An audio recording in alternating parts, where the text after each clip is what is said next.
I spent my whole life believing that love meant sacrifice, until the day my own son threw me out of the home I built with my bare hands. But what he didn't know was that I held a secret powerful enough to take everything back. If you think you know how this ends, stay with me, because the truth will shock you. If this story moved, you don't leave without subscribing for more true stories that give a voice to the unheard. Share this video with someone who needs to remember their worth and drop a comment below. Tell me, have you ever been made to feel invisible? Let's make sure no one faces that alone. I still remember the exact moment my son decided to erase me. It was a rainy Thursday morning in late March. The lawyer, a thin woman in a charcoal suit, had barely finished reading the last line of my husband's will when Ethan cleared his throat. His voice was steady, too steady. "Mom," he began, not meeting my eyes. "You don't need to stay here anymore. This isn't your home now." The words hung in the air like the smell of old coffee. At first I thought I'd misheard. My ears were still ringing from the lawyer's monotone reading from the legal jargon I barely understood. But when I looked around the dining room, I saw the truth in every face, my sister-in-law glancing down at her folded hands, my nephew shifting in his chair, the executor quietly organizing her papers so she wouldn't have to look at me. Only Samantha met my gaze. She didn't look away. She lifted her perfectly manicured hand and set it palm up on the table as if she were offering something precious. "The keys," she said softly, her lips curling into a thin smile. "We'll be changing the locks this afternoon." I was 68 years old. I had buried the only man I'd ever loved 6 days before. And now, in the house where I had raised Ethan, where I had scrubbed the floors and hung the Christmas stockings, where I had nursed my husband through cancer until he died in our bedroom, I was being dismissed like a tenant who'd fallen behind on rent. I felt my breath catch in my throat. My heart thumped so hard I thought it might give out right there in front of everyone, but I didn't let it. I swallowed. My hands were shaking, but I laid them flat on the table. I looked directly at my son. "Say it again," I whispered. My voice sounded thin, almost childish. Ethan's eyes finally met mine. For a moment they flickered with something guilt or maybe fear. But then Samantha's hand closed over his and the softness disappeared. His jaw tightened. "You heard me," he said. "You can't stay here. It's better this way. Better for whom I wanted to ask. Better for you because you're tired of pretending I matter. Better for Samantha, who's been redecorating my living room while I was at the funeral home. Better for everyone who thinks old women should know when to disappear." But I didn't say any of it. I sat there feeling the humiliation bloom hot in my chest, then creep up my neck and settle behind my eyes. For a moment I thought I might actually start crying. That would have made it easier for them, easier to dismiss me as fragile, too emotional to be reasoned with. Instead, I inhaled slowly. My suitcase was still by the front door, where I'd left it when I came home from the hospital. I had barely unpacked. Maybe part of me had known. Samantha rose first. She walked around the table without any hurry heels clicking on the hardwood. She stopped beside my chair and extended her hand again. This time she didn't pretend it was an offering. "The keys," she repeated, her voice low but firm. "It'll be simpler if you don't make a scene." I looked at her hand. A tiny scar ran across the knuckle where she'd burned herself cooking Christmas dinner the first year they were married. I'd bandaged that blister myself while she hissed in pain, and Ethan hovered helpless. I remembered thinking how young she was, how much time she had to grow into kindness. I was wrong. I slipped the house keys off my ring. They clinked against each other louder than I expected, louder than anything else in the room. I set them in her palm. Samantha closed her fingers around them, then leaned in close enough that I could feel her breath on my cheek. "You'll find somewhere else," she murmured. "People like you always do." I didn't reply. If I had, I might have screamed. Instead, I pushed my chair back. The legs scraped across the floor, making everyone flinch. I stood. My knees were stiff. My hands were still shaking. But I stood tall. No one moved to help me. No one spoke. I walked past Ethan. He turned his face away, pretending to study the wedding photo on the sideboard. The same photo I had paid for when they couldn't afford a photographer. The same photo I had dusted every week. I wanted to smash it. Instead, I kept walking. At the front door, I picked up my suitcase. It wasn't heavy, just a few changes of clothes and a toiletry bag. Not even the photo albums. Those were still upstairs in the cedar chest. Maybe Samantha would throw them out. Maybe she'd keep them as trophies. It didn't matter anymore. I took one last look at the living room. The gray sofa I'd bought on clearance the year Ethan turned 10. The curtains I'd sewn myself. The brass lamp from the flea market. All of it looked small now, insignificant. No one followed me onto the porch. The rain had turned into a fine mist. It dampened my hair, clung to my coat. I could feel it soaking through cold against my shoulders. I welcomed it. At least the rain didn't lie. At least it didn't pretend love was conditional. I closed the door behind me. I didn't slam it. I didn't have to. The silence inside would be louder than anything I could say. I walked down the front steps slowly, one hand on the railing so I wouldn't slip. My breath came in short, controlled bursts. My heart was still pounding, but not with panic anymore. With something else, something sharp and electric. Maybe it was rage. Maybe it was the last flicker of self-respect I hadn't realized I still carried. At the end of the walkway, I paused. I turned to look back at my house one final time. Then I walked away without another word. I didn't look back again. I kept walking until the mist turned to steady rain, and the hem of my coat clung to my ankles. My suitcase thumped against my leg with every step. At the corner, I paused beneath the awning of a closed bakery, set the suitcase down, and pressed my palm to my chest to steady my breathing. That was when the memories started flooding in fast like a reel of old films spinning out of control. People look at a woman my age and think she must have had it easy. They see the gray hair, the lined face, and they assume I was just some housewife baking pies and waiting for her husband to bring home a paycheck. But I worked. God, did I work. I worked 2 jobs for years. In the mornings, I opened up the small library on Maple Avenue, cataloging books and greeting the children who came in for story hour. By late afternoon, I changed my shoes in the car and went straight to the diner off Route 14, tying an apron around my waist, pouring coffee for truck drivers, until my feet felt like they'd split open. I did it because Ethan wanted college. He wanted more than we had. I wanted that for him, too. I still remember the day the acceptance letter came from Oregon State University. He was 17, his hair too long and his jeans ragged at the knees. He ran into the kitchen waving that envelope like it was the winning lottery ticket. He hugged me so hard my back cracked. I laughed and cried at the same time, wiping flour off his cheeks. I didn't let him see that I had no idea how we'd pay for it. My husband Charles was proud, but he was never steady with money. He tried, he really did. But the year Ethan graduated high school, Charles's auto repair shop went under. I remember the day he came home, shoulders slumped, toolbox dangling from his hand. He looked 10 years older in that moment. We were behind on the mortgage already. I knew it, he knew it, but neither of us said it out loud. Instead, I took off my wedding ring, walked into the credit union the next morning, and asked how much equity we could borrow against the house. I signed the loan papers with a pen that trembled in my grip. It was a cold spring morning. The teller's voice was kind, but I heard the pity in it. That money kept the lights on and put Ethan in a dorm with a bunk bed and a squeaky mattress. I sent him grocery cards when I could, $20 here and there.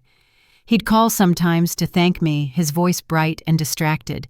He never asked how we were managing. Maybe I should have told him. Maybe he would have understood.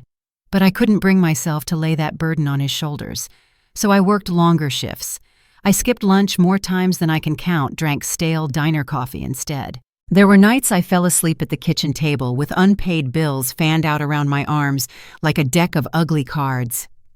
I wore the same black slacks until the hems frayed, bought my winter coat secondhand. I kept telling myself it was temporary, that once Ethan graduated things would get easier, but easier never came. Even after Charles found a part-time job, the debt never stopped growing. And I just kept going. Because that's what mothers do, isn't it? You keep going even when you're worn down to threads. I can still picture the day Ethan brought Samantha home for the first time. She was polite, sweet even. She complimented the curtains I'd sewn from clearance fabric. She said she loved how cozy everything was. I believed her. I believed she'd be good to him, to us. But people can wear masks for years. Later, when the mortgage nearly defaulted, I pawned my wedding set. Charles never knew. He was too sick by then to notice when I stopped wearing the rings. He only asked me once, in a voice that was more apology than question, "Have I ruined everything?" I held his hand and lied. "No, love. We're fine." We weren't. There were so many nights I went to bed hungry because there wasn't enough to go around. I patched Ethan's jeans while my own shoes split at the soles. I clipped coupons, turned the thermostat down to 58 degrees in January. And still, I told myself, if I loved hard enough, gave enough, sacrificed enough, he'd never turn his back on me. I was wrong. Standing there under that awning, rainwater dripping off my chin, I thought about all of it. Every sacrifice, every late night, every bill paid with money I didn't have. I thought about the way Ethan couldn't even look me in the eye this morning, how Samantha's hand curled around those keys like she'd won a prize. I pressed my hand to the damp suitcase handle and took a shaky breath. I whispered it to no one because no one was there to hear. I used to believe if I just loved him enough, he'd never forget who I was. The rain came down harder, cold, and insistent. And I realized then love wasn't enough. Love was never going to be enough to make them see me. But I was done being invisible. I don't remember when I stopped shaking. Maybe it was somewhere between the bakery awning and the sidewalk outside the bus stop. The rain had soaked through my coat, but I didn't feel cold anymore. I felt hollow, like something essential had been scraped clean out of me. I stood there for a moment, staring down at my old suitcase. A scuff mark ran along the corner from the year Ethan had borrowed it for a spring break trip he never paid for. Funny the things you remember when everything else falls away. When I turned back toward the house, the lights were still burning in the front windows. I could see Ethan's silhouette pacing behind the curtains. He wasn't coming after me. He wasn't going to open the door, step out into the rain, and say he'd made a mistake. He was just going to let me leave. I drew in a steadying breath. My heart was beating too fast, like it didn't know whether to break or to harden. I picked up the suitcase and walked back up the sidewalk. My boots squelched in the wet grass.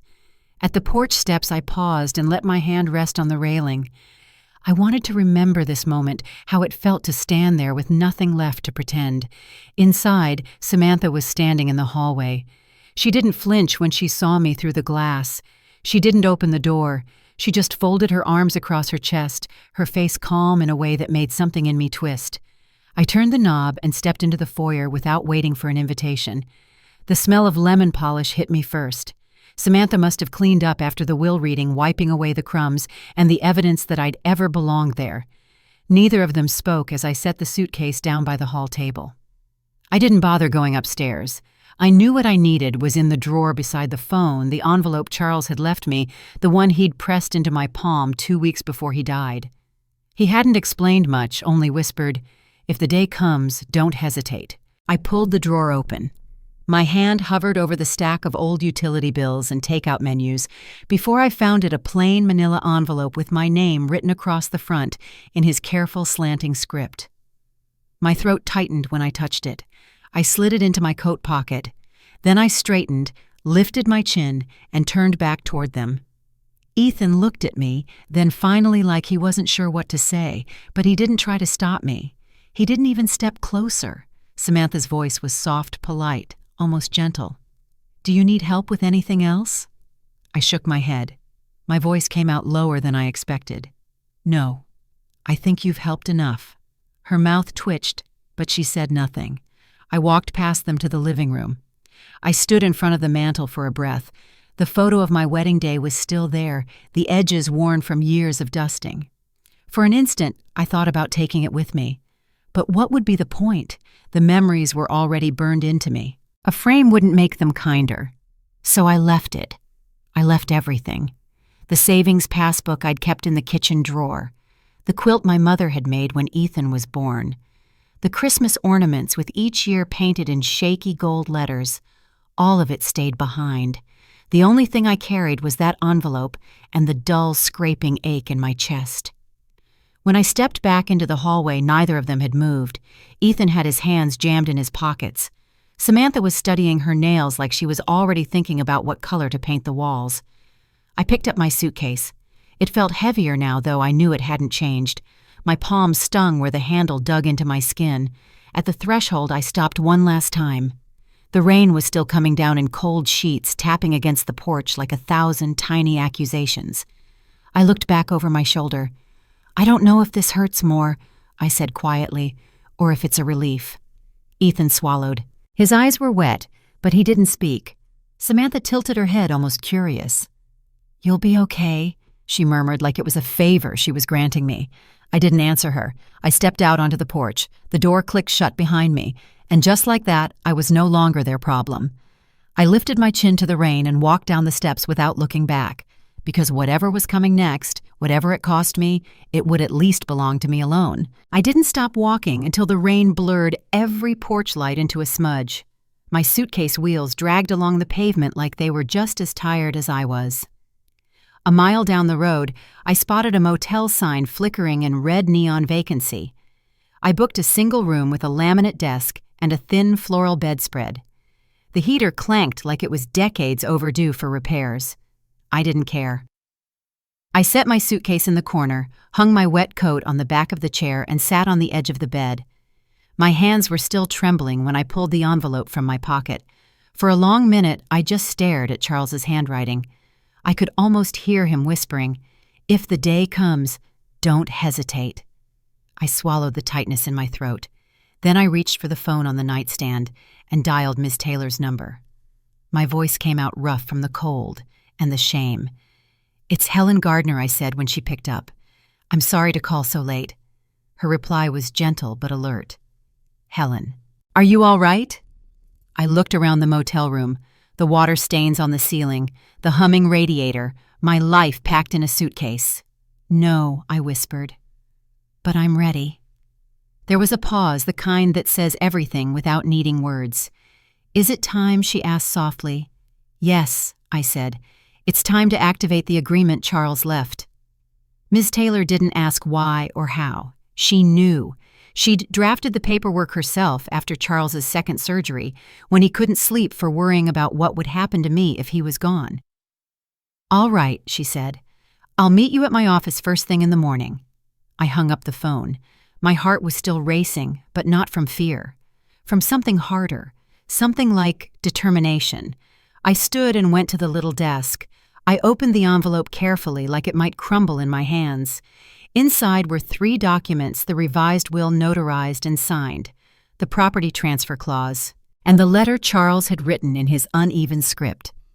"Helen," it read, "I hope you never have to read this.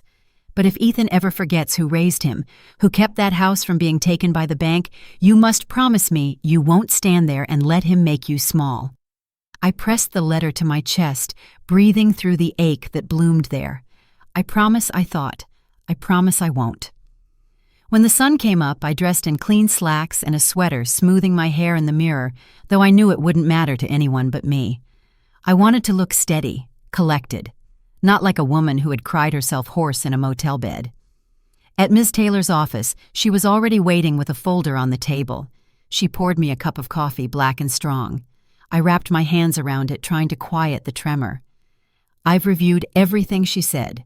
"You're within your rights to exercise the supplemental clause. As of today, you can claim sole ownership of the property, and you can rescind any financial arrangements that were made in joint agreement." My throat was dry. "You mean the mortgage payments?" She nodded. "Exactly. For years, I'd kept that loan alive because Ethan needed help. He and Samantha were always behind, always promising they'd catch up. So I signed the checks. Month after month, I paid the bank because I thought that was what mothers did, bail their children out, no matter the cost." But sitting there with Charles's letter folded in my pocket and Ms. Taylor watching me with steady, kind eyes, I felt something shift. I wasn't a safety net anymore. I was the owner. I reached for the pen without hesitating. My signature came out clean bold. With that single stroke, I stopped the automatic payments. I signed a second form transferring the property into my name alone, per the clause Charles had arranged.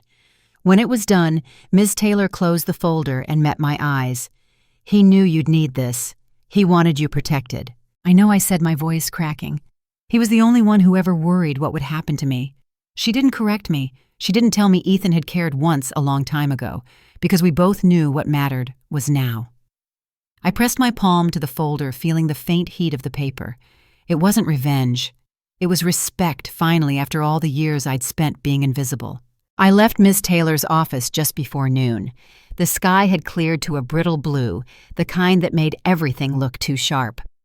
I tucked the folder into my tote bag, feeling the finality of it settle into my bones. When I got back to the motel, I locked the door behind me and stood for a moment in the stale hush. No one would come knocking here.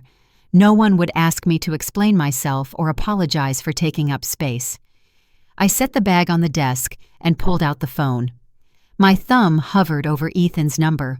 For a moment I almost called, first almost offered him the mercy of hearing it from me before the bank and the title office did. But I didn't owe him that anymore. Instead, I set the phone face down and made myself a cup of instant coffee. I sipped it standing up because I couldn't bear to sit still. My heart thumped hard, steady, louder than it had in years. The call came just after 6 p.m. I knew it would. The phone buzzed across the tabletop, skittering like it was trying to escape. For 3 rings, I watched his name flashing on the screen, Ethan. I picked up on the 4th. His voice came through cracked and raw. "Mom!" I didn't answer. "Mom, please," he tried again, the words tumbling over each other. I don't even know where to start. "We got this notice today. The mortgage." "Samantha said there's something about a title transfer. What is this? What did you do?" I closed my eyes. Even now, even after everything hearing him call me, Mom still hurt more than I could admit. "It's exactly what it sounds like," I said quietly. You can't just take the house," he stammered. "That's my home. That's our family home." "No," I corrected, my voice calm. "It was my home, and you told me to leave it." He went silent for a few seconds, breathing hard. I could picture him pacing in that living room, the same place he'd told me I didn't belong. "Look," he started again, softer now, like he thought, if he just sounded sad enough, I'd fold the way I always did. I wasn't thinking clearly. It was a bad day. Dad's funeral, everything felt out of control. I didn't mean it. You meant every word I said. A brittle silence.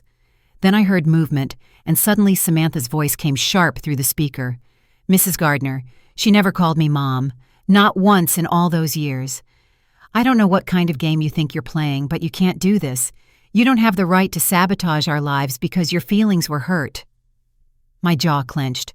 I could almost see her standing there, arms crossed, that little superior tilt to her chin. "You think this is about hurt feelings?" I asked, my voice low. "You think this is a game?" "You're being petty," she snapped. "Ethan has put everything into this house. You know that. You know we're trying to build a future here. And you—" I cut her off. "I am not the one who threw someone out in the middle of grieving. You were never going to let go," she hissed. "We were suffocating under your expectations. You made this house a shrine to your past, and you—" Ethan's voice broke in, strained and desperate. "Stop it, Sam." I heard her exhale hard, the phone rustling as he took it back. "Mom," he said again so quietly I almost didn't hear it. "Please, just tell the bank you changed your mind. We can fix this. We'll figure it out. You can come back if you want, or not. But don't take it all away." His words cracked around the edges, thin and panicked. For the first time, I didn't feel pity. I didn't feel guilt. I felt clear. "No," I said, my voice steady as the rain that night. I walked away. "You broke this, not me," he swallowed audibly. I didn't think you'd actually do it. That's always been your mistake," I whispered, thinking I wouldn't. Silence stretched so long I thought he might hang up, but he didn't. "Is there anything I can say?" he asked, finally sounding small in a way he never had as a boy. I looked out the window at the motel parking lot. A couple was unloading groceries from their car, laughing about something I'd never know. Ordinary life going on, indifferent to whether I stayed or left or lost everything. "No," I said. "There's nothing left to say." I ended the call without another word. The quiet that followed wasn't comforting, but it was honest.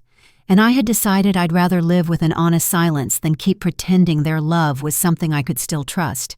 3 days after that last call, the certified letter arrived. I knew it was coming.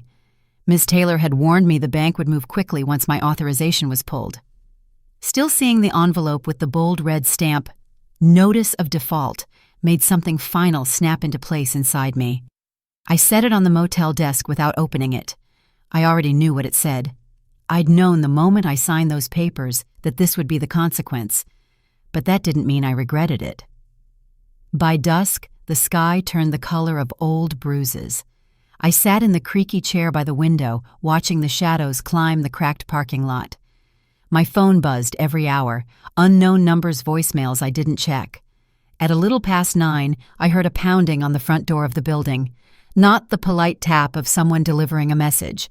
This was frantic, like someone trying to force their way into my life all over again. I didn't move at first. I let the pounding go on, echoing down the dim hallway, until the motel manager peeked out of her office, worried. I stood and opened my door just enough to see who was there. Ethan was on the landing, rainwater dripping from his hair and soaking through his coat. His face was pale and streaked with something I couldn't tell was rain or tears. He looked like a boy, again, terrified, unprepared, pleading. "Mom," he gasped, voice hoarse. Please just talk to me." I said nothing. He took a step closer, hands lifted like he was surrendering. I didn't know they'd move this fast. We got the notice this afternoon. They said we have 15 days before foreclosure proceedings start. Mom, you can stop this. I gripped the door harder so my hand wouldn't shake. You can call the bank. He went on, desperation thickening every word. You can reinstate the payments. You can tell them you changed your mind. If you do that, they'll let us stay. I stared at him. His hair was plastered to his forehead. His eyes were raw, but none of it erased the memory of that day of Samantha holding out her hand for my keys, of Ethan standing there silent while she did it. You made it very clear, I said finally. My voice was quiet but steady. I wasn't wanted. He let out a sound, half-sob, half-broken laugh. I was angry. I was grieving. I didn't mean, "Yes, you did," I cut in. You meant every word. For a moment, he just stood there, breathing hard. Then slowly he dropped to his knees on the soaked carpet of the hallway. His shoulders shook, and he pressed both hands to his face like he couldn't bear to be seen. I'd pictured 1,000 times what it would feel like to see my son humble himself to hear him admit he'd been cruel. But standing there in that cheap motel doorway, I didn't feel triumph. I didn't feel vindicated. I felt tired. "Please," he whispered through his fingers. "Mom, I'm begging you. I don't care what it takes. I'll sign anything. I'll do anything. Just don't let us lose the house." My throat tightened. I thought about every sacrifice, every long night, every time I'd told myself loving him would be enough to make him good. "I don't want revenge," I said. My voice was so soft, it barely reached him over the hum of the hallway lights. He looked up slowly, eyes shining in the fluorescent glare. "I never wanted to hurt you," he choked out. "But you did." I drew in a ragged breath. "And I'm not going to pretend you didn't." He swiped at his face with his sleeve. "I'll fix it. I swear to God I'll fix it." "No," I said simply. "You can't." His shoulders sagged. He bowed his head, and for the first time since he was a boy, I saw him truly small, shrunk down to the truth he'd tried to outrun. I stepped back, gripping the doorframe. "I don't want to punish you, Ethan. I just don't want to be invisible anymore." I let the words hang there, unchallenged. Then, before he could say another word, I closed the door. I stood there, hand braced against the wood, feeling the finality of it seep through me. And for the first time in years, I knew this wasn't cruelty. It was the cost of finally being seen. The next morning I woke before sunrise.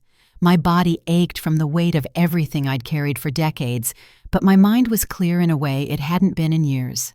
I sat up on the thin motel mattress, feeling the quiet press around me like a clean sheet. No voices behind a closed door, no one pacing the halls, no sideways glances waiting to cut me down. When I stood and looked in the mirror, I almost didn't recognize the woman staring back. Her eyes were red-rimmed, her skin lined with years she'd spent in sacrifice, but there was something steadier in her face now, something that had nothing left to lose. I dressed in the same black slacks and soft cardigan I'd worn to Charles's memorial. I thought of him as I buttoned it, how he'd always believed I was stronger than I knew, how he'd worried even when he was dying that I'd let Ethan and Samantha grind me down to nothing. Not anymore, I thought. Never again. By 8 o'clock, I was sitting in Ms. Taylor's office, the folder of documents laid out between us like a line in the sand. She looked at me carefully as if she was measuring whether I was ready to finish what I'd started. "Once you sign this," she said gently, tapping the papers, "the sale becomes irreversible. The proceeds will transfer into your account within 3 business days." I nodded. "That's what I want." She paused. "Helen, are you sure?" I took a slow breath. I thought of every night I'd sat in that house praying Ethan would come to his senses. Every morning I'd woken to the same dull ache in my chest, wondering what I'd done wrong to make my own son turn cold. I thought of the way Samantha had looked at me, like I was a problem to be solved, a relic to be cleared out. "I'm sure," I said. My voice didn't waver. Ms. Taylor slid the pen across the desk. My hand hovered over it for a heartbeat. Then I took it and signed my name with a deliberate stroke. When I set the pen down, I felt something ease in my chest like a tight fist finally uncurling. "Congratulations," she said softly. "It's yours to decide, Helen." I nodded again. This time I even managed a small smile. The rest of the day passed in a blur of logistics. I watched the paperwork get notarized, the transfer scheduled. I closed the joint account Ethan had insisted on keeping for convenience. I forwarded my mail to a P.O. box. I didn't answer the dozen calls that came in before noon. Ethan left voicemails I didn't listen to. He'd said everything he needed to say, and so had I. By evening, I was back in my motel room staring at the copy of the sale agreement. My name alone printed in clean, black letters. No co-borrower, no shared signature, just me. The next morning, I walked into a small bank branch 2 blocks from the motel. The teller was a young woman with kind eyes and a voice that didn't drip with pity. When I explained what I wanted, she listened without interruption. "I'd like to establish a fund," I told her, laying the bank draft on the counter. "Something to help other women like me, older women who get pushed aside when their usefulness runs out." Her eyebrows lifted, but she didn't question me. "Absolutely," she said. "What would you like to call it?" I hesitated. 1,000 names floated through my mind. Charles's name, my mother's, the small army of women I'd known over the years who had been ground down by quiet cruelties. "The Gardner Foundation," I said finally. "For elder dignity." She smiled. "That's beautiful." I didn't know if it was beautiful. I only knew it felt right. When I left the bank, I carried the receipt in my pocket like a talisman. That money had once been my last safety net, the proof I hadn't failed my family. Now it was proof that I hadn't failed myself. Late that afternoon, I drove along the coast until I reached a quiet stretch of highway where the ocean met the sky in a wide, endless blue. The realtor was waiting for me in the driveway of a small white cottage with peeling shutters and a porch that faced the water. "It's not much," she warned me as we stepped inside. I looked around the simple rooms, just 2 bedrooms, a galley kitchen, floors that needed refinishing. But there was light everywhere, bright and unashamed. "It's perfect," I said. I signed the lease that day. That night, I stood in the living room with the ocean wind slipping through the open windows. My suitcase sat by the door. For the first time, it didn't feel like baggage. It felt like freedom. I unpacked slowly, hanging my few clothes in the empty closet. I set Charles's picture on the windowsill where the morning sun would touch it, and I placed the bank receipt on the little kitchen table, my promise to myself that I wouldn't shrink again. When I finally sat down, the quiet didn't feel like loneliness. It felt like peace. I closed my eyes and thought of every woman who'd been told she was too old, too much, too inconvenient. I spoke out loud, my voice steady and sure. "I am not invisible anymore. I am not a relic in the house I built. I am my own." And in that moment, I believed it completely. I learned something powerful when I walked away from that house. For years, I believed that if I just loved hard enough and gave everything I had, I would always belong. But love without respect is a hollow thing. It took losing almost everything to realize that sometimes the bravest act is to stand up and say no more. No more shrinking myself to make others comfortable. No more pretending cruelty is just a misunderstanding. No more handing over my peace to people who never valued it. If you've ever felt invisible, like your sacrifices were expected but never acknowledged, I want you to hear me clearly. You are not alone and you are not finished. No matter how many years you've spent putting everyone else first, it is never too late to claim your worth. I'm living proof that starting over doesn't mean you failed. It means you finally decided your dignity mattered more than someone else's approval. If this story resonates with you, please leave a comment below and share your experience. Let's build a community where no one has to feel small again, and don't forget to subscribe so you never miss a story that reminds you of your own strength.